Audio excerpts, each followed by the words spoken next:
ఐటీలో ఎంట్రీ కావాలా? Training software engineer గా అజా కోడింగ్ ట్యూటర్ లో 2 వీక్స్ ట్రయల్ పీరియడ్ లో వెంటనే చేరండి.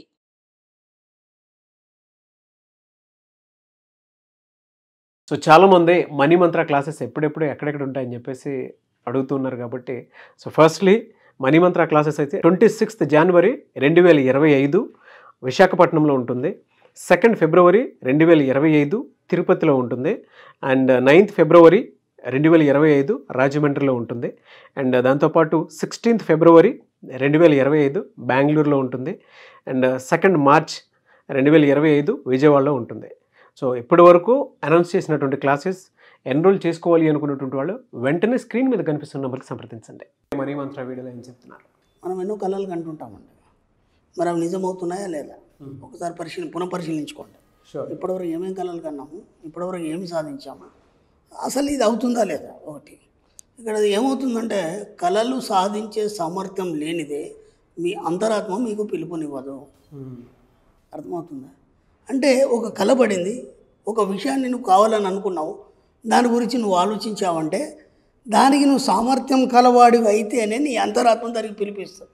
అంటే అలాంటి కళను కలే యొక్క యోగాన్ని నీకు కలిగిస్తుంది. అంటే ఇప్పుడు ప్రేరణ ఎక్కడి నుంచి వచ్చింది? మీ నుంచి రాలేదు, మీ అంతరాత్మ నుంచి వచ్చింది. అంటే ఇది నువ్వు సాధిస్తావు, ఇది నీ జీవితంలో రాసి పెట్టబడి ఉంది కాబట్టి నీకు ఇలాంటి తలంపు వచ్చింది. ఆ తలంపుని నేను కల్పిస్తున్నాను. Self calling voice. Self calling voice. అంటే మనం ఏం చేస్తున్నామంటే ఓ కలగంటున్నాం, లేదా ఒక కోరికను మనం అనుకుంటున్నాం, తర్వాత అనుకుంటాం ఇది నాతో సాధ్యం కాదు. నాతో సాధ్యం కానప్పుడు నేను దానికోసం ఎందుకు ప్రయత్నించాను? 2 అన్ని కళలు సాధ్యమవుతాయా? ఇది కూడా ఒక క్వశ్చన్ కదా. నేను ఇప్పుడు సీఎం కావాలనుకున్నాను, అయితానా? అది కూడా కళనే కదా, అవునా కదా? ఇక్కడ విచిత్రం ఏం జరుగుతుందంటే మీకు ఒక ఫ్రీక్వెన్సీ అనేది ఉంటుంది. కొందరు మాటికి ఏడుస్తుంటారు. వాళ్ళు ఆ చిన్న ఏదన్నా మాట అంటే ఏడ్చేస్తుంటారు. అప్పుడు మీకు కూడా ఇంతమంది ఉన్నారు కదా ఇక్కడ ఎంప్లాయీస్. ఆ కొందరు ఊరికేనే నర్వస్ అయిపోతుంటారు, చిన్న మాట అనగానే నర్వస్ అయిపోతారు, బాధపడుతుంటారు, ఏడుస్తుంటారు. కొందరు ఏం తిట్టినా సరే నవ్వుతూనే ఉంటాడు వాడు, అంటే టేక్ ఇట్ ఈజీగా తీసుకుంటాడు. ఇంకా కొందరు ఉంటారు దాన్ని ఆలోచిస్తారు. ఓకేనా, ఇది ఎంతవరకు కరెక్ట్, ఆయన అన్నది ఎంతవరకు కరెక్ట్.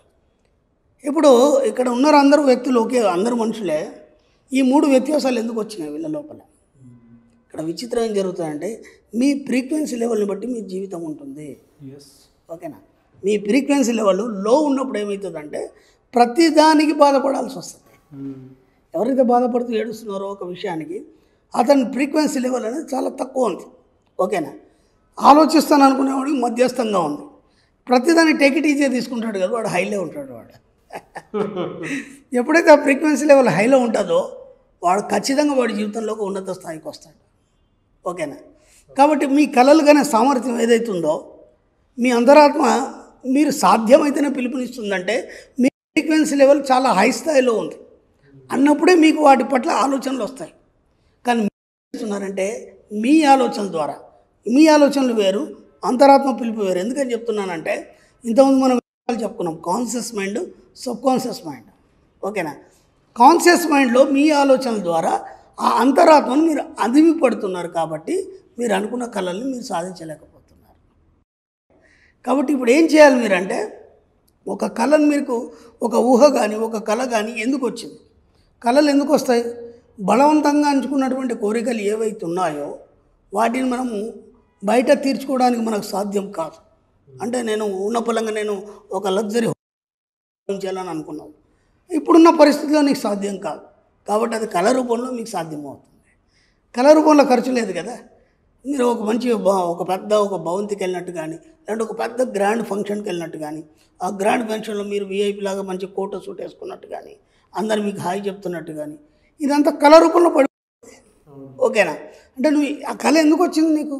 బలవంతంగా నీ అంతరాత్మ పిల్లలను నువ్వు అడ్డుకొని దాన్ని అలాగే అనేది ఒక్కవు కాబట్టి కళ రూపంలో దాన్ని బయటకు వ్యక్తం చేసి అది అయిపోవాలి, కంప్లీట్ అయిపోవాలి. అర్థమైందా? కానీ మీరేం చేస్తున్నారంటే మీ కాన్షియస్ మైండ్ ద్వారా అన్నిటిని నొక్కి పడుతున్నారు, అవి కళ రూపంలో తీర్చుకుంటున్నారు తప్ప కళని జీవించేటట్టుగా మీరు ఉండట్లేదు. కళ పడడం కాదు, ఆ కళలో మీరు జీవించాలి. జీవించినప్పుడు కదా అవి సాధ్యమవుతాయి. ఇప్పుడు మీరేం చేయాలంటే మీకు ఏవైతే కళలు పడ్డాయి మీరు అర్హులని మీకు ఇప్పుడు అర్థమైంది కాబట్టి ఆ కళలు సాధించే వైపుగా మీ ఆలోచనల్ని పరిగెత్తించాలి. అది ఎలాంటి కళ్ళైనా సరే, ఏ కోరికలైనా సరే, అటువైపుగా మీరు ఎప్పుడైతే ఆలోచిస్తూ మీ యొక్క ప్రయాణం సాగిస్తారో ఆటోమేటిక్ ఏమవుతుంటే దానికి సంబంధించినటువంటి బోలెడు వైబ్రేషన్స్ మిమ్మల్ని ఆకర్షించడం మొదలవుతాయి.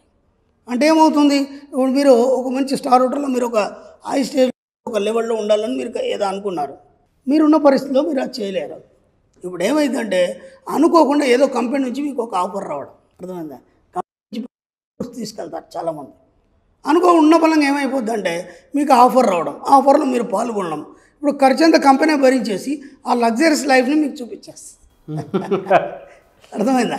మనకి ఇప్పుడు అమెరికా లాంటి పెద్ద పెద్ద దేశాల్లో ఏముంటాయంటే ఫాంట్ ఆఫీసెస్ ఉంటాయి అక్కడ. అంటే మీకు ఒక కోరిక ఉంది, ఆ కోరికని మీరు మామూలుగా తీర్చుకోలేనప్పుడు మనం ఏం చేయాలంటే ఆఫీస్కి వెళ్ళేసి మీకు ఎలాంటి ఫాంటసీ ఉంది, ఓకేనా, ఒకసారి దాన్ని ఎక్స్ప్లెయిన్ చేయాలి. ఇలా నాకు ఇలా ఉండాలని ఉంది, ఇలా చేయాలని ఉంది. వాళ్ళు ఏం చేస్తారంటే దానికి సరిపడా ఖర్చును తీసుకొని ఆ యొక్క కళ ఏదైతుందో దాన్ని నెరవేర్చేటట్టు చేస్తారు వాళ్ళు. అంటే ఆ అట్మాస్ఫియర్ని వాళ్ళకి కలగజేస్తారు. అర్థమైందా? ఇక్కడ మనకు ఆ అవకాశాలు లేవు కాబట్టి మనం ఏం చేయాలంటే ఆ కళతో జీవించాలి. జీవించినప్పుడు ఏమవుతుందంటే దానికి తగ్గ అవకాశాలు ఏదో రకంగా మీ దగ్గరకు వస్తాయి. ఇందాక చెప్పినట్టు కంపెనీ వాడు తీసుకెళ్ళి చూపించడం, లేదంటే ఉన్న పొలంగా ఏమైందంటే ఎవరో బంధువులు మేము పళ్ళని ఊరు వెళ్తున్నాము, ఓకేనా, మీరు కూడా వస్తారా అన్నప్పుడు మీరు ఎవరు రారన్నప్పుడు అరే నేను వస్తానప్పుడు ఆటోమేటిక్గా వాళ్ళతో పాటు తీసుకెళ్ళేసి మీరు ఏ ప్రదేశాలు చూడాలనుకున్నారో అవన్నీ వాళ్ళు అన్నీ చూపించేస్తారు. అంటే ఇక్కడ ప్రతి కళకు డబ్బుతో ముడిపెట్టాల్సిన అవసరం లేదు. మనం కోరుకునే వాటికి డబ్బే కావాల్సిన అవసరం లేదు. మీ కళల్ని ఎలా సాధించుకోవాలన్నప్పుడు ఆ కళల్లో జీవించినప్పుడు ఏమవుతుందంటే దానికి తగ్గట్టు అట్మాస్ఫియర్ అనేది మీకు ఏదో రకంగా విశ్వం కలగజేస్తుంది, మీ కోరిక తీరిపోతుంది. సింపుల్. కాబట్టి కళను సాధించే సామర్థ్యంలో మీ అంతరాత్మ మీకు పిలుపునిస్తుంది. ఏమనంటే నువ్వు దీనికి అర్హుడవే, నువ్వు ఎక్కడ కూడా డిసప్పాయింట్ కాకు, నేనున్నాను, దాన్ని ఎలా సాధ్యం చేయాలో నేను చూసుకుంటాను. నువ్వేం చేయాలి, కేవలం దాని కళను కంటూనే ఉండాలి, దాంట్లో జీవించాలి. అదొకటి మనం చేస్తే చాలు.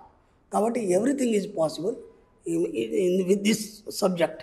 ఇది ఏదైనా సరే మన సబ్జెక్ట్లో సాధ్యం అనేది ఉంటుంది, కానీ అసాధ్యం అనేది లేదు. మీరు ఏదైనా కోరుకోండి, ప్రపంచంలో అన్నీ సాధ్యమవుతాయి. అంతరాత్మ నిజంగానే తీసుకెళ్తుంది. ఎస్, అర్హతని కనుక మనం ఆలోచనలో సంపాదించుకోగలిగితే ఆటోమేటిక్గా దాని ప్రయాణం దానికి సజావుగా సాగేలానే చేస్తుంది. అలాగే మీరు అంటూ ఉంటారు సబ్కాన్షియస్లో మనం ఏ సీడ్ వేసినా కూడా దానికి దారి మాత్రం ఖచ్చితంగా దొరుకుతుంది అని. ఖచ్చితంగా. ప్రీవియస్ వీడియోస్లో నాకు ఒక ఫ్రెండ్ ఉండేది. ఆ అబ్బాయి ఏంటంటే చాలా లగ్జరియస్ లైఫ్ నేను అనుభవించాలి. ఎలా ఉండాలంటే పక్కన ఒక 5-6 ఉండాలి, అప్పుడు విఐపి లాగా. ఆ విఐపి లాగా ఒక ట్యాగ్ ఉండాలి, ఓకేనా, బ్రహ్మాండమైన ఒక మహారాజా భోజనం ఉండాలి, ఓకేనా. ఎప్పుడు ఇవి మాత్రం చెప్పేది అబ్బాయి. వేరే వాళ్ళు డిసప్పాయింట్ చేసేది, నేను మాత్రం ఎప్పుడు అనేది ఖచ్చితంగా ఏదో రోజు నీకు వస్తుంది, సాధ్యమవుతుందని చెప్పేది. అనుకోకుండా ఏమైందంటే గవర్నమెంట్ నుంచి యూత్ ఫెస్టివల్స్ అనేవి వస్తాయి. ఎవ్రీ ఇయర్ యూత్ ఫెస్టివల్ చేస్తారు, మనకు జనవరిలో చేస్తారు. వివేకానంద స్వామి జయంత్యోత్సవాల సందర్భంగా యూత్ ఫెస్టివల్స్ వస్తాయి. ఆటోమేటిక్గా ఈ అబ్బాయి దాంట్లో సెలెక్ట్ అయ్యాడు. సెలెక్ట్ అయిన తర్వాత ఏమైంది, ఆ నేషనల్ వైడ్ చేస్తారు, దానికి కూడా సెలెక్ట్ అయ్యాడు ఈ అబ్బాయి. వారం రోజులు ఉంటుంది ఆ కార్యక్రమం. వారం రోజుల తర్వాత వచ్చి చెప్తాడు, నేను ఏమేమి అనుకున్నానో అదంతా అక్కడ అనుభవించాను. నాకంటూ ఒక సెక్యూరిటీ, నాకు ఒక ట్యాగ్, ఒక విఐపి ట్రీట్మెంట్ అనేది నేను అక్కడ చూశాను. సాధ్యమైందా లేదా? కాబట్టి ప్రతిదీ సాధ్యమవుతుంది మన లైఫ్లో. ఎక్కడ కూడా నిరాశ నిస్పృహలతో ఇది కాదు అనే భావంతో మీరు ఎప్పుడు నిరుత్సాహపడకండి. ఖచ్చితంగా మీ కళలో జీవించండి, అనుకునే సాధ్యమవుతుంది. ట్రూ అండి. Thank you sir. Thank you so much doctor Shri Acharya Ananthakrishna Swamy గారు. థ్యాంక్ యూ అండి.